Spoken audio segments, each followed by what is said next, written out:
আসসালামু আলাইকুম, স্বাগত জানাচ্ছি বাংলা টিভির প্রাইম নিউজে। আপনাদের সাথে আছি আমি নিয়ামতুল্লাহ সিরাজি। শুরুতেই থাকছে এসএনএস হোমলোন সংবাদ শিরোনাম। যুক্তরাষ্ট্রে তীব্র শীতকালীন ঝড়ে ফ্লাইট বাতিল, স্কুল বন্ধ, নাগরিকদের সতর্ক বার্তা।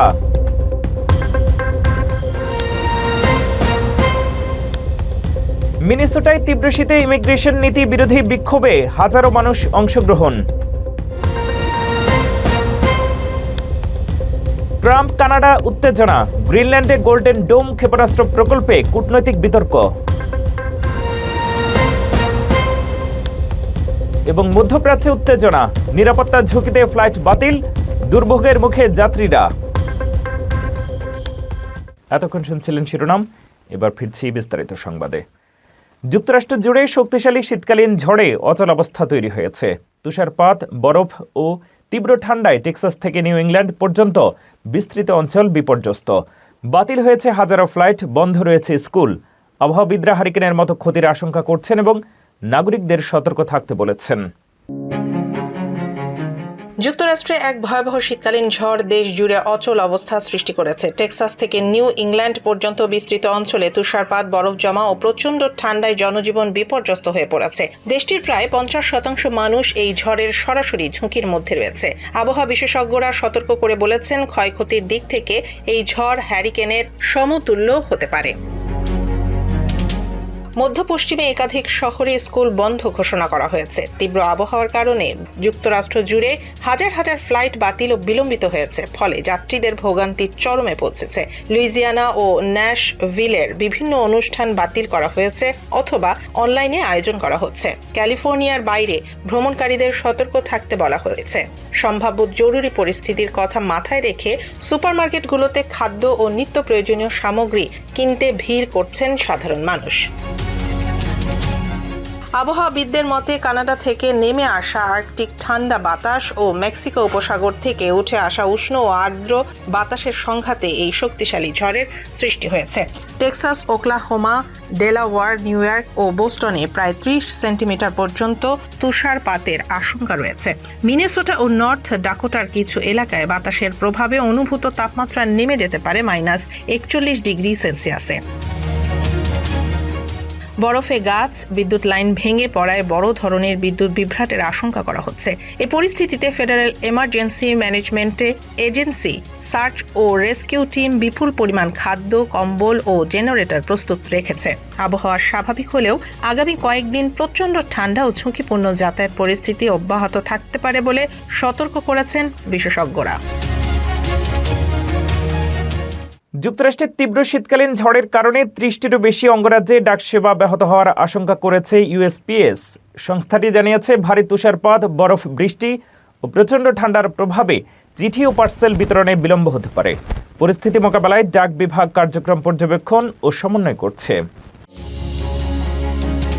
যুক্তরাষ্ট্রের তীব্র শীতকালীন ঝড়ের কারণে দেশটির ডাকসেবা ব্যাহত হওয়ার সতর্কতা দিয়েছে ইউনাইটেড স্টেটস পোস্টাল সার্ভিস বা ইউএসপিএস। সংস্থাটি জানিয়েছে, আসন্ন সপ্তাহান্তে ব্যাপক শীতকালীন আবহাওয়া ব্যবস্থার প্রভাবে 30টিরও বেশি অঙ্গরাজ্যে চিঠি ও পার্সেল বিতরণে বিলম্ব হতে পারে।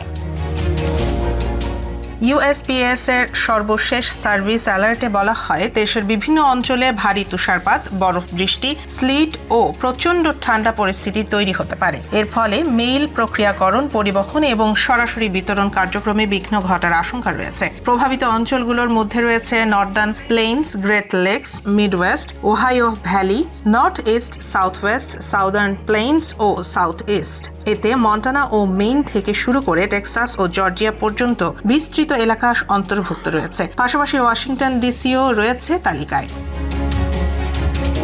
ইউএসপিএস এক বিবৃতিতে জানিয়েছে, এই ঝড়ের সঙ্গে ভারী তুষার, ব্লিজার্ড পরিস্থিতি, ক্ষতিকর বরফ জমা, রেকর্ড পরিমাণ কম তাপমাত্রা, প্রবল বাতাস এবং দীর্ঘস্থায়ী বিদ্যুৎ বিভ্রাটের ঝুঁকি রয়েছে। পরিস্থিতি বিবেচনায় সংস্থাটি নিয়মিত আবহাওয়া পর্যবেক্ষণ করছে এবং প্রভাব কমাতে প্রয়োজন অনুযায়ী কার্যক্রম সমন্বয় করা হবে বলে জানিয়েছে। এদিকে আবহাওয়া সংস্থাগুলো সতর্ক করেছে, বরফ, বৃষ্টি ও তুষারপাতের মিশ্রণে যাতায়াত ঝুঁকিপূর্ণ হয়ে উঠতে পারে এবং কিছু এলাকায় বিদ্যুৎ লাইন ও গাছপালা ক্ষতিগ্রস্ত হওয়ার আশঙ্কা রয়েছে। মিনেসোটায় কয়েক হাজার মানুষ শূন্যের নিচে তাপমাত্রাতেও ট্রাম্প প্রশাসনের ইমিগ্রেশন নীতি এবং আইসের কঠোর অভিযান বিরোধী প্রতিবাদে অংশ নিয়েছে। এই আন্দোলনে শ্রম ইউনিয়ন, প্রগতিশীল সংগঠন ও স্থানীয় সম্প্রদায়ের সমর্থন রয়েছে। প্রতিবাদকারীরা আইস কার্যক্রম বন্ধ এবং অভিবাসী নিরাপত্তা নিশ্চিতের দাবি জানিয়েছেন। মিনেসোটার মিনিয়াপোলিসে কয়েক হাজার মানুষ শূন্যের নিচে তাপমাত্রার মধ্যেও ট্রাম্প প্রশাসনের ইমিগ্রেশন নীতি এবং আইসের অভিযান বিরোধী প্রতিবাদে অংশ নিয়েছে। শ্রম ইউনিয়ন, প্রগতিশীল সংগঠন এবং ধর্মীয় নেতারা এই আন্দোলনে নেতৃত্ব দিয়েছেন। প্রায় 100 ধর্মীয় নেতা মিনিয়াপোলিস সেন্ট পল আন্তর্জাতিক বিমানবন্দরে গ্রেফতার হন, কারণ তারা অনুমোদিত এলাকাকে ছাড়িয়ে গিয়ে বিমান চলাচল ব্যাহত করেছিলেন। তাদের পরে মুক্তি দেওয়া হয়। হ্যামলাইট চার্চের রেভারেন্ড মারিয়া ফার্নেস টলগার্ট বলেন, আমরা আমাদের সম্প্রদায়ের জন্য দাঁড়িয়েছি যারা ভয়ে বাড়ি থেকে বের হতে পারছে না। প্রতিবাদগুলো জানুয়ারি 7 থেকে প্রতিদিন অনুষ্ঠিত হচ্ছে, যখন 3 সন্তানের মা রেনি গুড আইস কর্মকর্তার গুলিতে নিহত হন। এই ঘটনার পরে অনেকেই নিজ নিজ স্কুল ও কাজ থেকে বিরতি নিয়ে প্রতিবাদে অংশ নিয়েছেন। সমর্থনে মিনেসোটার 700-এর বেশি ব্যবসা বন্ধ ঘোষণা করেছে। সম্প্রতি 2 শিশু 2 ও 5 বছর বয়সী তাদের পিতার গ্রেফতারের সময় আটক হন। আদালতের নির্দেশে তাদের পরিবারে ফিরিয়ে দেওয়া হয়েছে। এফবিআই এর একজন সিনিয়র এজেন্ট রেনি গুড হত্যা মামলার তদন্তে চাপ অনুভব করে পদত্যাগ করেছেন। হেনেপিন কাউন্টি মেডিকেল এক্সামিনারের প্রাথমিক রিপোর্টে রেনি গুডকে হত্যার শিকার হিসেবে চিহ্নিত করা হয়েছে। প্রতিবাদকারীরা আইসের কার্যক্রম বন্ধ, অভিবাসী সম্প্রদায়ের নিরাপত্তা নিশ্চিত এবং ন্যায় বিচার প্রতিষ্ঠার আহ্বান জানিয়েছেন। রেভারেন্ড এলিজাবেথ ব্রাউনের মতে, আমরা একটি ঐতিহাসিক আন্দোলন দেখছি। এই আন্দোলন রাজ্য ও দেশ জুড়ে ইমিগ্রেশন নীতি, মানবাধিকার এবং নাগরিক নিরাপত্তা নিয়ে নতুন বিতর্ক সৃষ্টি করেছে। প্রেসিডেন্ট ডোনাল্ড ট্রাম্পের ঘোষিত বোর্ড অফ পিস উদ্বোধন হলেও বিতর্ক সৃষ্টি করেছে। যেসব দেশকে স্বাগত জানানো হয়েছে তার অর্ধেকই যুক্তরাষ্ট্রের ভ্রমণ নিষেধাজ্ঞার তালিকাভুক্ত। প্রতি দেশের জন্য প্রায় $1 বিলিয়ন অবদান বাধ্যতামূলক। আন্তর্জাতিক বিশ্লেষকরা মনে করছেন, বোর্ডটি জাতিসংঘের প্রভাব কমিয়ে মার্কিন নেতৃত্ব শক্তিশালী করার কৌশল। মার্কিন প্রেসিডেন্ট ডোনাল্ড ট্রাম্পের ঘোষিত বিকল্প সংস্থা বোর্ড অফ পিস যাত্রা শুরু করলেও শুরু থেকে বিতর্ক ও আন্তর্জাতিক সমালোচনার মুখে পড়েছে। সুইজারল্যান্ডের দাভোসে ওয়ার্ল্ড ইকোনমিক ফোরামে জাঁকজমকপূর্ণ উদ্বোধন করা হলেও সংস্থার সদস্য নির্বাচনে এবং ট্রাম্পের নিজস্ব অভিবাসন নীতির মধ্যে স্পষ্ট অসঙ্গতি লক্ষ্য করা গেছে। উদ্বোধনী মঞ্চে যেসব দেশকে বন্ধু হিসেবে স্বাগত জানানো হয়েছে তার প্রায় অর্ধেকই যুক্তরাষ্ট্রের ভ্রমণ নিষেধাজ্ঞার তালিকাভুক্ত। এই তালিকায় Armenia, Azerbaijan, Jordan, Kosovo, Mongolia, Morocco, Pakistan ও উজবেকিস্তান অন্তর্ভুক্ত। ট্রাম্প প্রশাসন ইতিমধ্যে এসব দেশের নাগরিকদের অভিবাসী ভিসা কার্যক্রম স্থগিত করেছে। ফলে আন্তর্জাতিক কূটনৈতিক মহলে প্রশ্ন উঠেছে, কিভাবে এই দেশগুলো একটি মার্কিন নেতৃত্বাধীন শান্তি সংস্থার অংশীদার হতে পারে। সংস্থার অর্থনৈতিক কাঠামো বিতর্কিত। সদস্য হতে প্রতিটি দেশের জন্য প্রায় $1 বিলিয়ন অবদান বাধ্যতামূলক। প্রাক্তন ব্রিটিশ প্রধানমন্ত্রী টনি ব্লেয়ারকেও সদস্য হিসেবে ঘোষণা করা হয়েছে। ট্রাম্প সংস্থাটিকে ইতিহাসের গুরুত্বপূর্ণ সংস্থা আখ্যা দিলেও শুরুতেই বোর্ডটি বিশ্বাসযোগ্যতার সংকটে পড়েছে। উদ্বোধনীতে উপস্থিত দেশগুলোর মধ্যে Argentina, Bahrain, Bulgaria, Hungary, Indonesia, Paraguay, Qatar, Saudi Arab, তুরস্ক ও সংযুক্ত আরব আমিরাতও ছিল। বিশেষজ্ঞরা মনে করছেন, বোর্ডটি মূলত জাতিসংঘের প্রভাব কমিয়ে যুক্তরাষ্ট্রের একক নেতৃত্ব প্রতিষ্ঠার রাজনৈতিক কৌশল। মার্কিন প্রেসিডেন্ট ডোনাল্ড ট্রাম্প এবং কানাডার সঙ্গে উত্তেজনা নতুন পর্যায়ে পৌঁছেছে। গ্রিনল্যান্ডে প্রস্তাবিত ক্ষেপণাস্ত্র প্রতিরক্ষা ব্যবস্থা গোল্ডেন ডোম নিয়ে কানাডার বিরোধকে ট্রাম্প কড়া সমালোচনা করেছেন। তিনি বলেছেন, চীন তোমাকে গিলে খাবে এবং দাবি করেছেন এই প্রতিরক্ষা ব্যবস্থা মূলত কানাডাকেই সুরক্ষা দেবে। প্রেক্ষাপট হল কানাডার প্রধানমন্ত্রী মার্ক কার্নির বেইজিং সফর, যেখানে তারা চীনের সঙ্গে বাণিজ্যিক চুক্তি করেছে। ট্রাম্প বলেন, কানাডা আমেরিকার প্রতি কৃতজ্ঞ থাকা উচিত। গোল্ডেন ডোম প্রজেক্টে মহাকাশ ভিত্তিক সেন্সর ও ইন্টারসেপ্টর ব্যবহার করা হবে। খরচ প্রায় $175 বিলিয়ন এবং 2029 সালের মধ্যে কার্যকর করার লক্ষ্য। প্রতিক্রিয়ায় কার্নি বলেন, আমরা আমাদের ভবিষ্যৎ নিজের হাতে রাখি। কানাডার জাতিসংঘ রাষ্ট্রদূত এটিকে প্রোটেকশন র্যাকেট বললেও ট্রাম্পের উদ্যোগ উত্তর আমেরিকার কূটনৈতিক উত্তেজনা আরও তীব্র করেছে। মার্কিন যুক্তরাষ্ট্রের হাউজিং অ্যান্ড আরবান ডেভেলপমেন্ট বিভাগ ফেডারেল অর্থায়নে পরিচালিত আবাসনে ভাড়াটিয়াদের নাগরিকত্ব যাচাইয়ের নির্দেশ দিয়েছে। অডিটে মৃত এবং অযোগ্য ভাড়াটিয়া সহ প্রায় 2 লক্ষ মামলার তথ্য উঠে আসে। নির্দেশনা অনুযায়ী 30 দিনের মধ্যে যাচাই না হলে হাউজিং কর্তৃপক্ষের বিরুদ্ধে ব্যবস্থা নেওয়া হবে। মার্কিন যুক্তরাষ্ট্রের হাউজিং অ্যান্ড আরবান ডেভেলপমেন্ট বিভাগ সংক্ষেপে HUD সম্প্রতি সরকারি অর্থায়নে পরিচালিত আবাসন কর্মসূচিগুলোতে নাগরিকত্ব ও যোগ্যতা যাচাই বাধ্যতামূলক করার নির্দেশ দিয়েছে। হোমল্যান্ড সিকিউরিটি বিভাগ এবং US সিটিজেনশিপ অ্যান্ড ইমিগ্রেশন সার্ভিসের সঙ্গে যৌথভাবে পরিচালিত এক অডিটে দেখা গেছে সারা দেশে প্রায় 2 লক্ষ ভাড়াটিয়ার তথ্য পুনরায় যাচাই করা প্রয়োজন। হাড জানায় এই তালিকায় প্রায় 25,000 মৃত ব্যক্তি এখনও ভাড়াটিয়া হিসেবে নিবন্ধিত রয়েছেন। পাশাপাশি প্রায় 6,000 এমন ব্যক্তি শনাক্ত হয়েছেন যারা মার্কিন নাগরিক নন এবং বিদ্যমান ফেডারেল আইনের আওতায় সরকারি আবাসন সুবিধার জন্য অযোগ্য। এসব অনিয়মকে করদাতাদের অর্থের অপচয় হিসেবে উল্লেখ করেছে সংস্থাটি। এই পরিস্থিতিতে হাড সব পাবলিক হাউজিং অথরিটি এবং হাড তহবিল প্রাপ্ত আবাসন মালিকদের 30 দিনের মধ্যে ভাড়াটিয়াদের নাগরিকত্ব ও অভিবাসন যোগ্যতা যাচাইয়ের নির্দেশ দিয়েছে। নির্ধারিত সময়ের মধ্যে প্রয়োজনীয় পদক্ষেপ না নিলে সংশ্লিষ্ট সংস্থাগুলোর বিরুদ্ধে প্রশাসনিক শাস্তি বা তহবিল স্থগিতের মতো ব্যবস্থা নেওয়া হতে পারে। হাউজিং অ্যান্ড আরবান ডেভেলপমেন্ট কর্মকর্তারা বলছেন, এই উদ্যোগের মূল উদ্দেশ্য হল সীমিত আবাসন সম্পদ প্রকৃতভাবে যোগ্য ও প্রয়োজনীয় পরিবারগুলোর কাছে পৌঁছে দেয়া এবং অপব্যবহার, জালিয়াতি ও তথ্যগত ত্রুটি দূর করা। সরকারের মতে এটি কোনো নতুন আইন নয়, বরং দীর্ঘদিনের বিদ্যমান আইন ও নিয়ম কার্যকরভাবে বাস্তবায়নের একটি প্রক্রিয়া। এই সিদ্ধান্তের ফলে ভবিষ্যতে সরকারি আবাসন ব্যবস্থায় নজরদারি আরও কঠোর হবে এবং স্বচ্ছতা বাড়বে বলে আশা করা হচ্ছে। মার্কিন প্রেসিডেন্ট ডোনাল্ড ট্রাম্প রিটায়ারমেন্ট তহবিল থেকে বাড়ির ডাউন পেমেন্ট নেওয়ার প্রস্তাব নিয়ে নিজের অবস্থান প্রকাশ করেছেন। তিনি বলেছেন, তিনি এই প্রস্তাবের বড় ভক্ত নন এবং চান না যে অবসর তহবিল ব্যবহার করে বাড়ি কেনা হোক। তবে হোয়াইট হাউস পরিকল্পনাটি বাড়ির খরচ সামলানোর জন্য বিবেচনা করছে।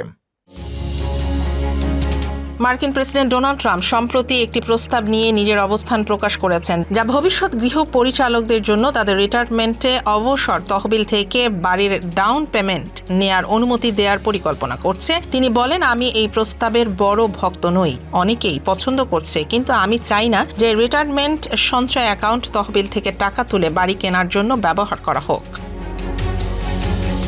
ট্রাম্প যুক্তি দেন যে বর্তমান সময়ে অনেক মানুষের রিটায়ারমেন্ট সঞ্চয় অ্যাকাউন্ট হিসেবে উল্লেখযোগ্যভাবে বৃদ্ধি পেয়েছে। তিনি উল্লেখ করেছেন যে কিছু ক্ষেত্রে এই তহবিলের মূল্য গত 1 বছরে প্রায় 80 থেকে 90% বেড়েছে। তার মতে আবাসন বাজার ভালো হলেও 401 তহবিলের বৃদ্ধি তার তুলনায় বেশি। তাই তিনি চান মানুষ তাদের অবসর তহবিলের সচ্ছলতা বজায় রাখুক।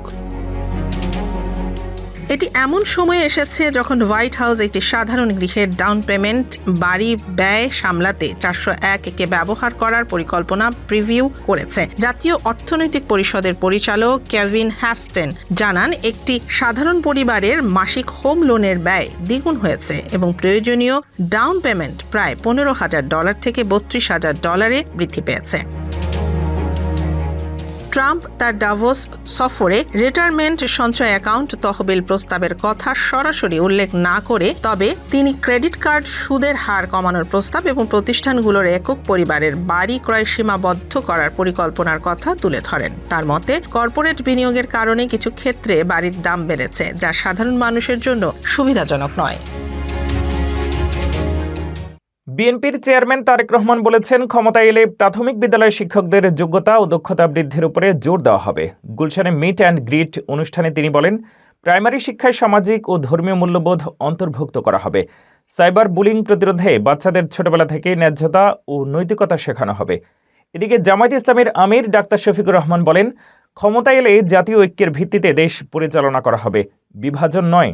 নারীদের নিরাপদ চলাচল ও সম্মানজনক কর্মসংস্থান নিশ্চিত করা হবে। যুবকদের বেকারত্ব দূর করতে কার্যকর পদক্ষেপ নেওয়া হবে। বগুড়া শহরের জনসভায় তিনি শহীদ চান্দু স্টেডিয়ামে আন্তর্জাতিক ক্রিকেট ফিরিয়ে আনা, পাবলিক বিশ্ববিদ্যালয় স্থাপন এবং গাইবান্ধায় দ্বিতীয় যমুনা সেতু নির্মাণের পরিকল্পনার কথা জানান। জামায়াত সরকার পরিচালনায় স্বচ্ছতা, চাঁদাবাজি মুক্ত ও বৈষম্যহীনতা নিশ্চিত করা হবে। যুবকদের হাতে কাজ তুলে দিয়ে তাদের দক্ষ করে তোলা হবে। সব স্তরের মানুষকে ভোট দিয়ে বিজয়ী করতে আহ্বান জানান তিনি।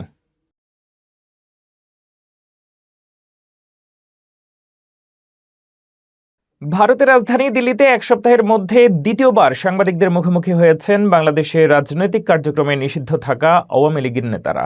শুক্রবার সন্ধ্যায় foreign correspondents club of south Asia আয়োজিত সেফ ডেমোক্রেসি ইন বাংলাদেশ শীর্ষক সেমিনারে আওয়ামী লীগ নেতৃত্বের সঙ্গে কথোপকথন অনুষ্ঠিত হয়। অনুষ্ঠানে বাংলাদেশের ক্ষমতাচ্যুত প্রধানমন্ত্রী শেখ হাসিনার রেকর্ড করা একটি অডিও ভাষণ শোনানো হয়। আওয়ামী লীগ ওই সেমিনারে 5 দফা দাবি তুলে ধরেছে, যার মধ্যে জাতিসংঘকে আমন্ত্রণ জানিয়ে বিগত বছরের ঘটনা সম্পর্কে নিরপেক্ষ তদন্ত করার দাবি অন্যতম। এছাড়া আসন্ন জাতীয় সংসদ নির্বাচন, সংখ্যালঘু ও বিরোধী নেতাকর্মী ও সাংবাদিকদের উপর হামলা, মব সন্ত্রাসের সংস্কৃতি ইত্যাদি বিষয়ে আন্তর্জাতিক নজরে আনার চেষ্টা করা হয়েছে। অনুষ্ঠানে প্রাক্তন শিক্ষামন্ত্রী মহিবুল হাসান চৌধুরী নওফেল সশরীরে উপস্থিত ছিলেন এবং প্রাক্তন মন্ত্রী মোহাম্মদ আলী আরাফাত ভার্চুয়ালের মাধ্যমে যুক্ত ছিলেন। 2 সপ্তাহের ব্যবধানে দিল্লিতে অনুষ্ঠিত এই 2 সংবাদ সম্মেলনকে বাংলাদেশের জাতীয় নির্বাচনের প্রাক্কালে গুরুত্বপূর্ণ হিসেবে দেখা হচ্ছে।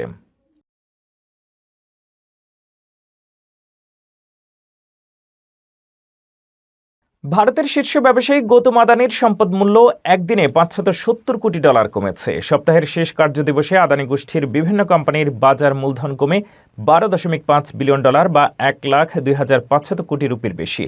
ফোর্বস ম্যাগাজিনে তার অবস্থান এখন 30তম। পতনের পেছনে রয়েছে মার্কিন সিকিউরিটিজ অ্যান্ড এক্সচেঞ্জ কমিশন এর সম্ভাব্য দেওয়ানি মামলা। 2024 সালের নভেম্বরে আদানি গ্রুপের নির্বাহীদের বিরুদ্ধে অভিযোগ তোলা হয়েছিল যে তারা আদানি গ্রিন এনার্জির বিদ্যুৎ প্রকল্পে ঘুষ দেওয়ার পরিকল্পনায় জড়িত ছিলেন। মার্কিন আইন অনুযায়ী বিদেশি কোম্পানি যদি মার্কিন বিনিয়োগকারীদের কাছ থেকে অর্থ সংগ্রহ করে, তারা বিদেশে ঘুষ দিতে পারবে না। শেয়ারের পতনের কারণে সেন্সেক্স 769 পয়েন্ট কমে 81,537-এ থামে। নিফটি 241 পয়েন্ট পড়ে 25,048-এ। বিশেষজ্ঞরা বলছেন, বাজারে বিদেশি বিনিয়োগকারীদের বিক্রি ও আদানির শেয়ার পতনে মূল প্রভাব ফেলেছে। আদানি গ্রুপ অভিযোগকে ভিত্তিহীন বলে দাবি করেছে। মধ্যপ্রাচ্যে উত্তেজনার কারণে আন্তর্জাতিক বিমান সংস্থাগুলো গুরুত্বপূর্ণ রুটে ফ্লাইট বাতিল বা সীমিত করেছে। যুক্তরাষ্ট্র ও ইরানের সম্ভাব্য সংঘাত, নিরাপত্তার আশঙ্কা এবং আকাশপথে ঝুঁকির কারণে যাত্রীরা দুর্ভোগের মুখে। এয়ার ফ্রান্স, KLM এবং লুফথানসা নিয়মিত পরিস্থিতি পর্যবেক্ষণ করছে এবং সতর্কতা জারি করেছে। মধ্যপ্রাচ্যে উত্তেজনা ক্রমশ বৃদ্ধি পাওয়ায় আন্তর্জাতিক বিমান সংস্থাগুলো তাদের ফ্লাইট পরিষেবা সীমিত বা বাতিল করেছে। যুক্তরাষ্ট্র ও ইরানের মধ্যে সম্ভাব্য সামরিক সংঘাতের আশঙ্কায় KLM, লুফথানসা ও এয়ার ফ্রান্স ইরান, ইরাক ও উপসাগরীয় দেশগুলোর আকাশপথ এড়িয়ে চলেছে। বিশেষ করে তেল আবিব, দুবাই, রিয়াদ ও দাম্মামগামী ফ্লাইট বাতিল করা হয়েছে। এয়ার ফ্রান্স জানিয়েছে, যাত্রী ও বিমানের নিরাপত্তার কারণে দুবাইগামী পরিষেবা সাময়িকভাবে স্থগিত রাখা হয়েছে। লুফথানসা শুধু দিনের বেলায় সীমিত ফ্লাইট চালাচ্ছে। যুক্তরাষ্ট্র ইতিমধ্যেই মধ্যপ্রাচ্যে শক্তিশালী সামরিক উপস্থিতি পাঠিয়েছে, যার মধ্যে রয়েছে USS আব্রাহাম লিঙ্কন ও গাইডেড মিসাইল ডেস্ট্রয়ার। বিশেষজ্ঞদের মতে, ইরানের সাম্প্রতিক সরকার বিরোধী বিক্ষোভ দমন এবং যুক্তরাষ্ট্রের সামরিক প্রস্তুতি মধ্যপ্রাচ্যের নিরাপত্তা পরিস্থিতি জটিল করছে। বিমান সংস্থা ও প্রশাসন নিয়মিত পরিস্থিতি পর্যবেক্ষণ করছে। যাত্রীদের জন্য সতর্কতা জারি করা হয়েছে, তবে চলতি সপ্তাহেও ফ্লাইট ব্যাহত থাকার সম্ভাবনা রয়েছে। এই অবস্থায় আন্তর্জাতিক ভ্রমণকারীদের ভ্রমণ পরিকল্পনা পুনর্বিবেচনা করতে বলা হচ্ছে। এ ছিল বাংলা টিভির প্রাইম নিউজে। পরবর্তী প্রাইম নিউজ দেখার আমন্ত্রণ জানিয়ে শেষ করছি এখানেই। এতক্ষণ সাথে থাকার জন্য ধন্যবাদ।